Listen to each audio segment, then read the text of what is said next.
Татарстан Үзәк сайлау комиссиясе президент сайлауларының йомгакларын раслады. Рөстәм Миңниханов ышанычлы җиңү яулады.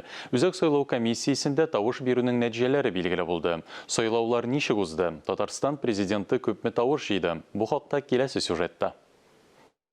Сайлаулар тәмамланды, бюллетеннар саналды. Үзәк сайлау комиссиясе йомгаклау нәтиҗәләрен раслау турында карар кабул итте. Сайлау кампаниясе күрсәткәнчә, республика халкы сәяси тормышта актив катнаша. Кешеләр кандидатларны сайлап кына калмадылар, кайнар линиягә дә сораулар бирделәр. Мы ответили на все 534 звонка. Без барлык 534 шалтыратуга җавап бирдек. Төрле сораулар булды. Әлбәттә, аларга җавап бирү, хәлгә ачыклык кертү җиңел булмады.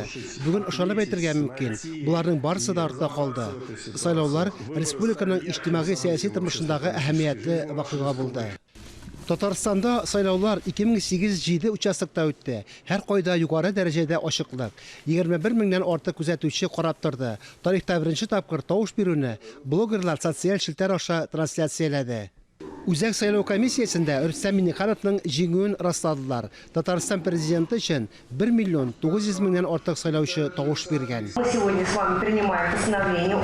Без 13 сентябрьдә узган сайлауларны тану турында карар кабул итәбез. Татарстан Республикасы президенты вазифасына 1 миллион 900 меңнән артык, ягъни 83,27% тавыш җыйган Рөстәм Миңниханов сайланган дип санарга. Татарстан Үзәк сайлау комиссиясе шулай ук Түбән Кама округы буенча Россия Дәүләт Думасына өстәмә сайлаулар буенча карарны раслады. Анда Олег Морозов җиңеп чыкты. Алабуга сайлау округы буенча Татарстан парламентына Тимур Шаһивәлиев узды. Татарстан җирле советлары күп партияле булачак.